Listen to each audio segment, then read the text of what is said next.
Hello friends, एक बार फिर से आपका डिजिटल लर्निंग में स्वागत है। तो आज का टॉपिक है वायुमंडल, ठीक है, एटमॉस्फेयर के ऊपर, ठीक है।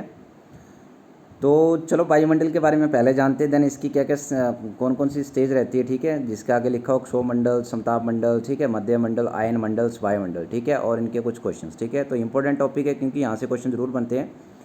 तो देखो, सबसे पहला पॉइंट यहाँ पे है कि पृथ्वी के चारों ओर, वायुमंडल क्या होता है, पृथ्वी के चारों ओर व्यापक गैसीय आवरण को क्या कहते हैं, वायुमंडल कहते हैं। याद रखना है, ठीक है, सिंपल इतना सा याद रखना आपने। देन देखो वायुमंडल का संगठन कैसे होता है। तो वायुमंडल का संगठन कैसे होता है, नाइट्रोजन रहती है, ऑक्सीजन रहती है, आर्गन रहती है, यहाँ पे कार्बन डाइऑक्साइड होती है, नियोन होती है, हीलियम और जीनोन, इन सभी को मिलने के बाद क्या होता है, वायुमंडल का निर्माण होता है, ठीक है। तो देख सकते हैं नाइट्रोजन कितनी यहाँ पे 78.084%। तो आपने देख लेनी यहाँ पे कितनी कितनी परसेंटेज है, ठीक है। तो ये नोट रखना है आपने, क्योंकि पूछा जाता है कि नाइट्रोजन की वायुमंडल में कितनी प्रतिशत रहती है, ऑक्सीजन की कितनी रहती है, आर्गन की कितनी रहती है, ठीक है। तो ये क्वेश्चन पूछा जाता है यहाँ से, तो आपने नोट डाउन कर लेना है। नेक्स्ट बात कर लेते हैं कि वायुमंडल की संरचना। वायुमंडल को तापमान के आधार पर 5 मंडलों में विभाजित किया गया है। तो कौन कौन सी है, सबसे पहले बात करते हैं क्षोमंडल की। तो क्षोमंडल को ट्रोपोस्फीयर बोलते हैं, ठीक है। पॉइंट बात कर लेते हैं कि ये वायुमंडल की सबसे निचली परत है, मतलब सबसे नीचे, ठीक है। सबसे निचली परत कौन सी है, क्षोमंडल की है। यहाँ पे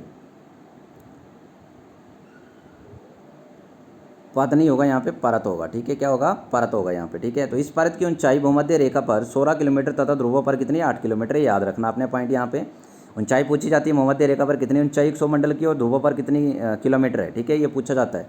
नेक्स्ट है क्षोमंडल में समस्त मौसमी परिवर्तन होते हैं। तो पूछा जाता है कि क्षोमंडल में ऐसे कौन से परिवर्तन होते हैं, तो समस्त मौसमी परिवर्तन होते हैं, जिस कारण इसे परिवर्तन मंडल भी कहा जाता है, ठीक है। मतलब परिवर्तन होते रहते हैं, ठीक है। कभी मौसम अच्छा होगा, कभी बादल आ जाएंगे, फिर बारिश होगी, है ना। तो वैसे स्टॉर्म पड़ेगी, ऐसे ऐसे, ठीक है, परिवर्तन होते रहते हैं कुछ ना कुछ। और इस परत में प्रत्येक 165 मीटर की ऊंचाई पर जाने पर 1 डिग्री सेल्सियस ताप का ह्रास होता है, मतलब बढ़ता है, ठीक है, और जिसे ताप का सामान्य ह्रास कहते हैं, ठीक है। नेक्स्ट बात कर लेते हैं समताप मंडल की। तो समताप मंडल के बारे में जो जो पॉइंट मैंने लिख रखे हैं यहाँ पे, तो क्षोमंडल सीमा के ऊपर, ठीक है। यहाँ पे ये नहीं आएगा, यहाँ पे समताप आएगा, ठीक है। समताप मंडल, समताप मंडल सीमा के ऊपर स्थित जो भूमध्य रेखा के ऊपर लगभग 18 किलोमीटर तथा ध्रुवों पर 50 किलोमीटर तक होती है, ठीक है। मतलब इसका कितना है, 18 किलोमीटर, ठीक है। भूमध्य रेखा पर कितना, 18 किलोमीटर, और ध्रुवों पर कितना, 50 किलोमीटर तक होती है, और समताप मंडल कहलाती है, ठीक है। मतलब जिसकी इतनी ऊंचाई होगी वो क्या कहेगी, मतलब भूमध्य रेखा पर 18 किलोमीटर और ध्रुवों पर 50 किलोमीटर होगी, तो कौन सी होगी, समताप मंडल कहलाती है, ठीक है। इस परत के निचले भाग में तापमान स्थिर रहता है, ठीक है। मतलब इसके निचले भाग में क्या रहता है, तापमान स्थिर रहता है, इसलिए इसे समताप मंडल भी कहते हैं, ठीक है। नेक्स्ट है ये मौसमी संबंधी घटनाओं के। तो ये इंपॉर्टेंट है, ये मौसमी संबंधी घटनाओं से मुक्त है, इसलिए वायुयान की उड़ान के लिए आदर्श परत है। मतलब पूछा जाता है कि वायुयान की उड़ान के लिए कौन सी परत जो है, कौन सी है, वो कौन सी है, समताप मंडल है, ठीक है। नेक्स्ट बात कर लेते हैं यहाँ पे हम मध्य मंडल की, मेजोस्फीयर की।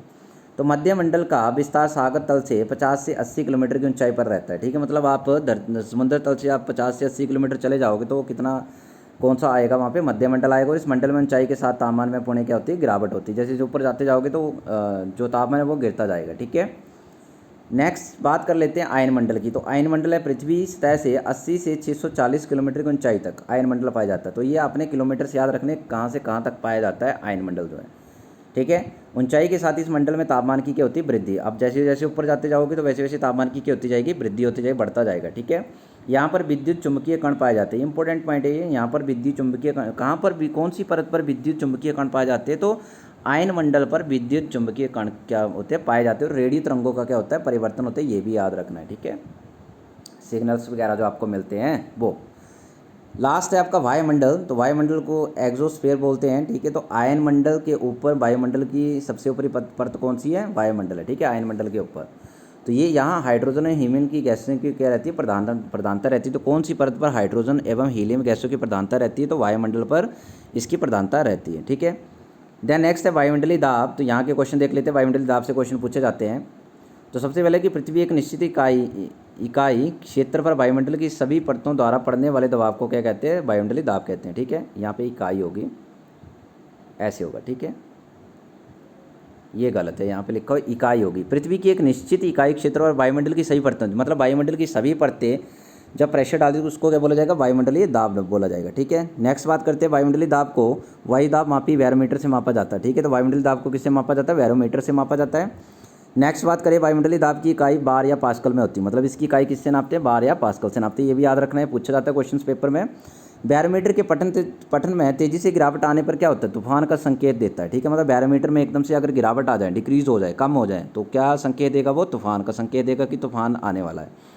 ओजोन परत में छिद्र सबसे अधिक है अंटार्कटिका में, ठीक है, याद रखना ये, ठीक है। ओजोन डिप्लीशन का मुख्य कारण क्या है, क्लोरोफ्लोरोकार्बन, सभी को पता होगा। एंड हुदहुद क्या है, ठीक है, हुदहुद क्या है, साइक्लिक क्या है, स्ट्रॉम है। ये पॉइंट आपने याद रखना है, ठीक है। तो आई थिंक ये छोटी सी वीडियो आपको अच्छी लगी, क्योंकि यहाँ पे मटेरियल ऐसा है जो क्वेश्चन आते हैं यहाँ से, तभी मैंने इस टॉपिक को रखा है, ठीक है। इसके ऊपर वीडियो बनाई है, तो आपने इसको ध्यान से देखना है ताकि आपका कोई भी क्वेश्चन यहाँ से स्किप ना हो, ठीक है। तो वीडियो अच्छी लगी होगी तो लाइक कर देना, कमेंट कर देना, चैनल को सब्सक्राइब कर लेना ताकि आने वाली वीडियो आपको टाइम से मिलती रहे। धन्यवाद।